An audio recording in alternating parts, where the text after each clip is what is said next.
सभी मसीही भाई बहनों को यीशु के नाम में शालोम, प्रेज द लॉर्ड, जय मसीह की। यीशु द सेवियर मिनिस्ट्री और प्रभु यीशु मसीह में आपका भाई जेम्स आप सभी का इस बाइबल अध्ययन कार्यक्रम में बहुत बहुत स्वागत और धन्यवाद करते हैं। परमेश्वर का हम धन्यवाद करते हैं कि हम चारों सुसमाचारों का अध्ययन पूर्ण कर चुके हैं।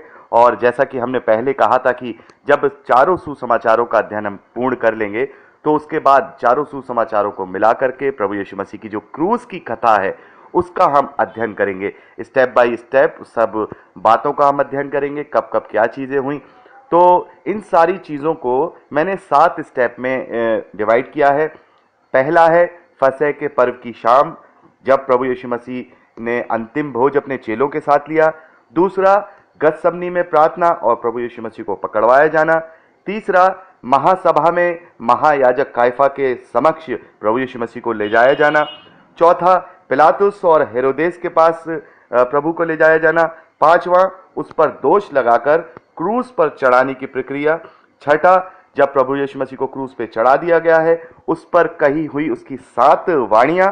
और सातवां, प्रभु यीशु मसीह का पुनरुत्थान और प्रभु यीशु मसीह ने पुनरुत्थान के बाद जो अपने चेलों से बातें की वो, और स्वर्ग आरोहण। तो ये 7 स्टेप में हम प्रभु यीशु मसीह की क्रूस की कथा का अध्ययन करेंगे। तो सबसे पहले हम शुरुआत करेंगे फसह के पर्व की शाम की, जब प्रभु यीशु मसीह ने अपने चेलों के साथ अंतिम भोज फसह के पर्व के रूप में खाया। तो ये जो फसह के पर्व को जो प्रभु यीशु मसीह ने अपने चेलों के साथ मनाया है, जिसे हम लास्ट सफर बोलते हैं, अंतिम भोज बोलते हैं, ये मत्ती के सुसमाचार उसके 26वें अध्याय 17वें वचन से लेकर 30वें वचन तक पाया जाता है। मरकुस के सुसमाचार 14वें अध्याय उसके 12वें वचन से लेकर 26वें वचन तक पाया जाता है। लूका के सुसमाचार उसके 22वें अध्याय उसके 7वें वचन से लेकर 23वें वचन तक, और यूहन्ना के सुसमाचार उसमें 13वें अध्याय और उसके पहले वचन से लेकर 20वें वचन तक। तो मैं चाहूंगा कि आप लोग ये सारी चीजें एक अपना एक जो भी आप रजिस्टर है या जो भी आप मेंटेन कर रहे हैं उसमें इसको नोट कर लीजिए, और इसी हेडिंग के साथ कि जो क्रूस की कथा है वो कहाँ से शुरू होती है। क्रूस की कथा वैसे तो प्रभु यीशु मसीह के यरूशलेम में विजय प्रवेश के साथ ही वो जो अंतिम सप्ताह है उसके साथ शुरू हो जाती है, लेकिन जो प्रभु यीशु मसीह का क्रूसिफिकेशन है, जिसे हम क्रूस की कथा कहेंगे, वो फसह के पर्व के उस रात से, उस शाम से शुरू होती है जब प्रभु ने अपने चेलों के साथ अंतिम भोज किया फसह के पर्व का। तो यहीं से हम क्रूस की कथा को हम लेके चलेंगे। तो पहली हेडिंग आप डाल सकते हैं, फसह का पर्व और चेलों के साथ प्रभु का अंतिम भोज लेना। तो उसी विषय में मैंने अभी आपको बताए सारे रेफरेंस, यहाँ पर चारों सुसमाचारों में ये जो घटना है ये पाई जाती है। तो सबसे पहले हमें ये जानना होगा कि ये फसह का जो पर्व यहूदियों के द्वारा मनाया जा रहा है, वही दिन जो है प्रभु यीशु मसीह ने वही समय क्यों चुना कि जब वो पकड़वाया जाएगा और अगले दिन उसे क्रूसिफिकेशन के साथ उसको जो क्रूस पे चढ़ा दिया जाएगा।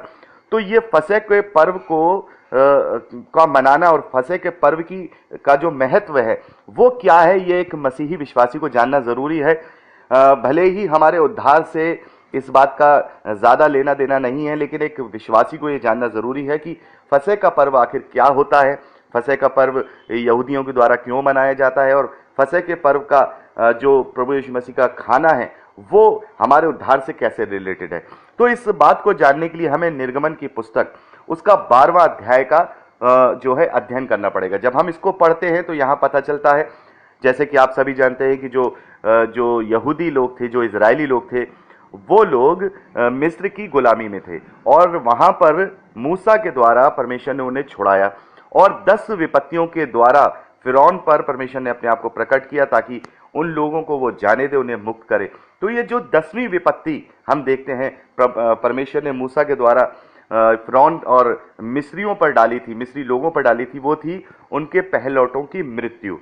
तो वहां पर एक इंडिकेशन फिरौन को दिया गया था कि परमेश्वर मिस्र के सभी घरों के सभी लोगों के पहलौठे, और सभी, चाहे वो पशु हो, चाहे वो जानवर हो, चाहे वो किसी भी प्रकार का वहां पर है, उसका पहलौठा संतान, पहलौठा जो पुरुष संतान है, जैसे मेल बोलेंगे, वो जो है उस रात को सारे के सारे खत्म हो गए थे। और ये बहुत बड़ा चिन्ह था। उसके बाद जो फिरौन है, जो मिस्र का शासक था, उसने इजरायलियों को मुक्त कर दिया, वहां से जाने दिया। तो ये जो पर्व है, और मैं चाहूंगा क्योंकि मैं यहाँ पर उसको डिस्क्राइब नहीं करूंगा, निर्गमन की पुस्तक उसका 12वां अध्याय आप ब्रैकेट में लिख लीजिए और आप इसको घर पे अध्ययन कीजिएगा, आपको पूरा पता चल जाएगा। मैं आपको शॉर्ट में इसके विषय में पूरी बात बताता हूँ। तब परमेश्वर ने मूसा को यह आदेश दिया कि तुम एक निष्कलंक मेमना लेना, और हर एक परिवार का एक एक मेमना होगा, जो जो वो पूरा आप डिस्क्राइब से उससे पढ़ लीजिएगा। उस मेमने की बलि चढ़ाई जाएगी उस रात को, और वो फसह के पर्व के रूप में मनाया जाएगा। और ये जो पर्व मनाया जा रहा है मिस्र के अंदर, पहला फसह का पर्व जो इजरायलियों के द्वारा मनाया जा रहा है, इस पर्व को ही पहला महीना परमेश्वर ने यहूदियों के कैलेंडर में घोषित किया कि ये तुम्हारा पहला महीना रहेगा, और इसके 10वें दिन से तुम अख़मीरी रोटी का पर्व मनाओगे।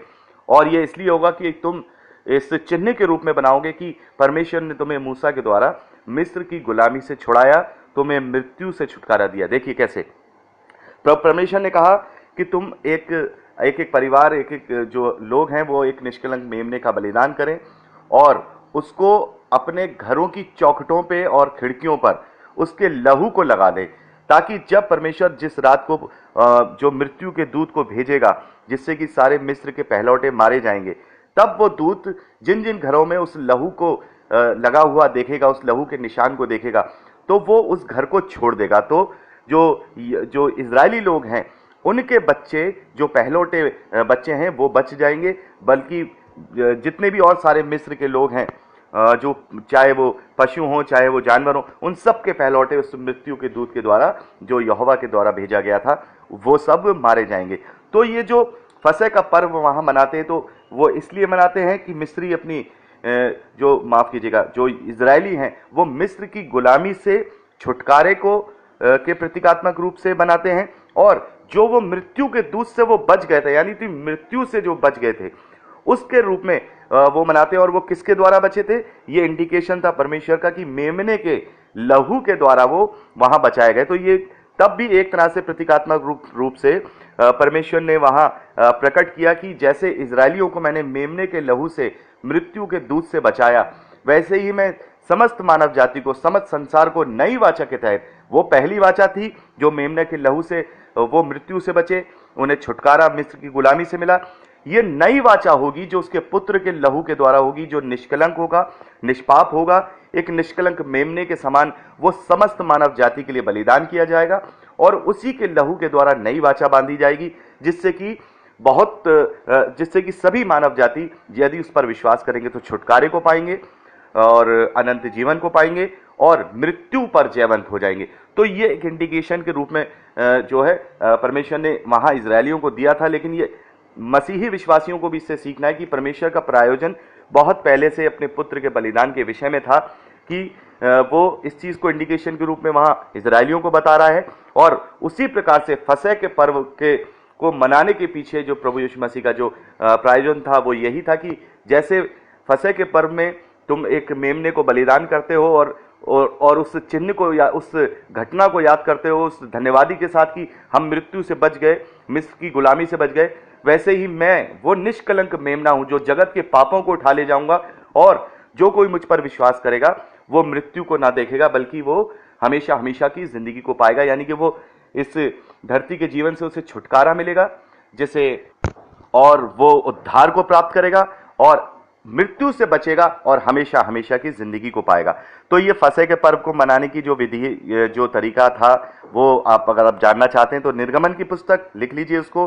निर्गमन की पुस्तक उसका 12वां अध्याय कंप्लीटली पूरी तरह से आप उसको पढ़ लीजिएगा। तो उसको पढ़ करके आपको फसह का पर्व का मनाने का तरीका और फसह के पर्व को क्यों मनाया जाता है, वो भी सारी चीजें आपको वहां पता चल जाएंगी। और हम भी आज जो मसीही विश्वासी हैं, वो भी एक तरह से देखा जाए तो फसह के पर्व को मनाते हैं, लेकिन उस मेमने के लहू को याद करके नहीं, बल्कि जगत के उद्धारकर्ता प्रभु यीशु मसीह जो निष्कलंक मेमना है, उसके बलिदान और उसके लहू को याद करके हम फसह के पर्व को उसी रीति से मनाते हैं, जिसे हम गुड फ्राइडे के रूप में लेते हैं, या जिसे हम कहें पुनरुत्थान दिवस के रूप में लेते हैं, या हम जब प्रभु भोज लेते हैं तो हम उस बलिदान को याद करते हैं, उस बात को याद करते हैं। तो बहुत सारे जो मसीही विश्वासियों में जो कल्ट हैं, डिनोमिनेशन हैं, उनमें से किसी किसी का ये कहना है कि जो प्रभु भोज है वो साल में एक बार लेते हैं। जैसे कि यहूदी लोग फसह का पर्व साल में एक बार मनाते हैं, उस छुटकारे को और उस मृत्यु से बचने के चिन्ह के रूप में देखकर बनाते हैं। तो बहुत से जो पुराने मसीही विश्वासी हैं, जो एक डिनोमिनेशन है, वो साल में एक बार जो है प्रभु भोज लेते हैं, वो उसको याद करते हैं। लेकिन हम देखते हैं कि जो प्रभु के जो चेले थे, जब हम प्रेरितों के कार्य उसका 20वां अध्याय उसके 7वें वचन में पढ़ते हैं, तो जो प्रभु के जो चेले थे, जो प्रभु के चेले और बाद में जो प्रेरित थे, वो लोग प्रत्येक सप्ताह, हर हफ्ते, सप्ताह के पहले दिन यानी कि प्रत्येक रविवार को वो लोग रोटी तोड़ने इकट्ठा होते थे। आप चाहे तो इसको नोट कर सकते हैं। प्रेरितों के कार्य उसका 20वां अध्याय उसके 7वें वचन को आप यहाँ नोट कर सकते हैं। वहां लिखा है कि सप्ताह के पहले दिन वो रोटी तोड़ने के लिए इकट्ठा होते थे। रोटी तोड़ने के लिए यानी कि प्रभु भोज लेने के लिए इकट्ठा होते थे। तो इसीलिए हर सप्ताह रविवार वाले दिन हम लोग कलीसियाओं में जुड़ते हैं।